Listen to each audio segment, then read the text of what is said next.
হরে Krishna. মায়াপুনী Tiger kitchen থেকে সবাইকে স্বাগতম। আপনারা কেমন আছেন? আশা করি ভগবানের কৃপায় সবাই ভালোই আছেন। আজকে নিয়ে এসেছি, আজকে একাদশী ব্রত। একাদশী তিথিতে আজকে একটা খুব সুন্দর একটা চপ বানিয়ে আপনাদের সাথে শেয়ার করব। আজকে বানাবো কাঁচকলার চপ। কাঁচকলাটা কিন্তু আমাদের খুবই হেলদি, একদম খুব এমন সুন্দর একটা চপ বানাবো, হেলদি এবং টেস্টি যাতে হয়। আর অনেক বাচ্চারাই কাঁচকলাটা একদমই পছন্দ করে না, খেতেও চায় না। তার জন্য আমি এই কাঁচকলার চপটা আপনাদের বানিয়ে শেয়ার করব।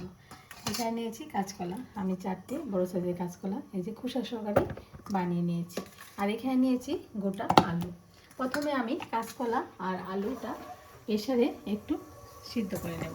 দিয়ে দিচ্ছি জল দিয়ে, গোটা আলু দিয়ে দিচ্ছি, আর এখানে কাঁচকলাটাও দিয়ে দিচ্ছি। দিয়ে আমি যতক্ষণ সিদ্ধ হবে ততক্ষণ সিদ্ধ করে নেব। এটা প্রেশার কুকারে দিলে আপনাদের 3টে সিটি পড়লেই হয়ে যাবে। এখন আমি সিটি ফেলছি আর সিদ্ধ করে নিচ্ছি। দেখুন এই যে কাঁচকলা আর আলু সিদ্ধ করে নিয়েছি।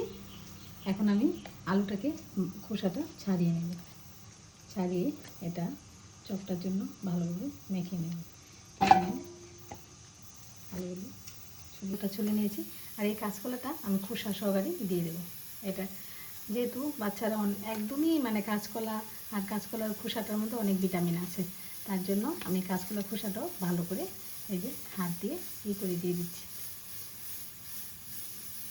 এই কাঁচকলাটা একটু হাতে ম্যাশ করে নিয়েছি। এখন আমি এখানে এই যে চীনাবাদাম শুকনো খোলায় ভেজে নিয়েছি, এখানে একটু গুঁড়ো করে নেব। একটু মিক্সিতে গুঁড়ো করে নিয়েছি। আর এখানে নিয়েছি একটু ভাজা মশলা করে নিয়েছি। এখানে গোলমরিচ আর শুকনো লঙ্কা আর শুকনো জিরে শুকনো খোলায় ভেজে একটু গুঁড়ো করে নিয়েছি। দেখুন আমি গুঁড়োটা কিন্তু একদম পালিশ করিনি, একটু হাফ ভাঙা। এটা না চপে খুব ভালো লাগে। বাদামটাও এই যে হাফ ভাঙা করে নিয়েছি গুঁড়ো করে, এটা আমি দিয়ে দিচ্ছি।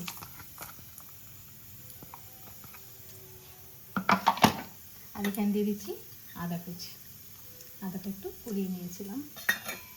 আর এখানে দিয়ে দিচ্ছি কাঁচা লঙ্কা কুচি। ঝালটা আপনারা সাদা বাচ্চা থাকলে সেক্ষেত্রে একটু কম করে দেবেন, কম বেশি করে নেবেন। আর এখানে দিয়ে দিচ্ছি চিনি স্বাদ মতো, আর এখানে দিয়ে দিচ্ছি ধনেপাতা কুচি।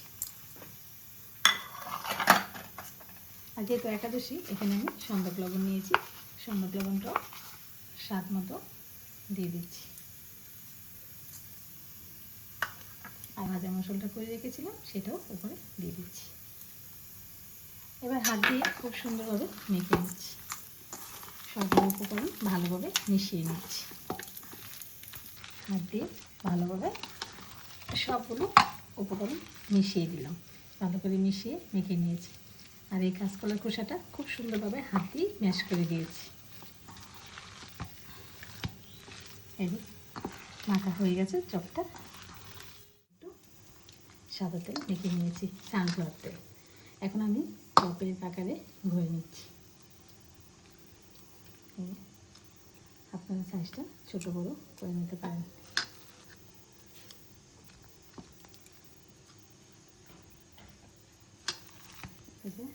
এরকমভাবে একই সাইজ মতো সবগুলি চপ বানিয়ে নিচ্ছি।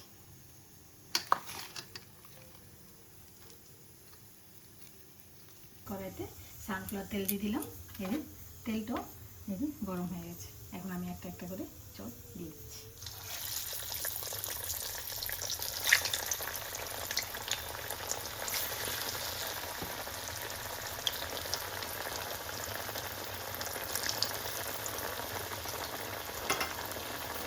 চপটা দেওয়া হয়ে গেছে, এখন আস্তে আস্তে চপটা আমি কেটে দিচ্ছি।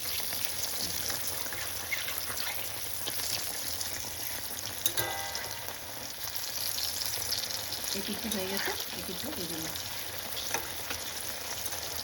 হাই ফ্লেমে এই চপগুলি ভেজে নিতে হবে। উল্টে পাল্টে চপগুলি ভালো করে ভেজে নিচ্ছি। একদম একটু কড়া করে ভেজে নিলে খুবই ভালো লাগে এই চপটা। দেখুন রাতে কালো হয়ে গেছে, একদম হাই ফ্লেমে থাকবে কিন্তু এই চপটা। নামিয়ে দিচ্ছি, হয়ে গেছে, একদম থেকে চপ নামিয়ে দিচ্ছি।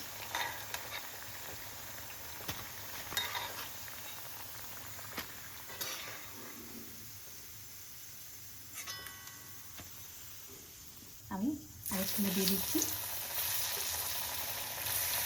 রেডি হয়ে গেল কাঁচকলা আলুর চপ। কত সুন্দর মুচমুচে আর একদম মানে বাচ্চাদের খুব প্রিয় খাবার। আর বাচ্চারা বুঝতেও পারবে না এর মধ্যে কাঁচকলার খোসা আছে। একদম মানে খুবই হেলদি এবং টেস্টি। এরকমভাবে আপনারা একাদশী দিন বাচ্চাদের করে দিতে পারেন, দিয়ে ভগবানকে ভোগ লাগিয়ে প্রসাদ দিতে পারেন। আজকে ভিডিও এখানে শেষ। সবাই ভালো থাকবেন, সুস্থ থাকবেন। আবার দেখা হচ্ছে পরের ভিডিওতে। হরে কৃষ্ণ।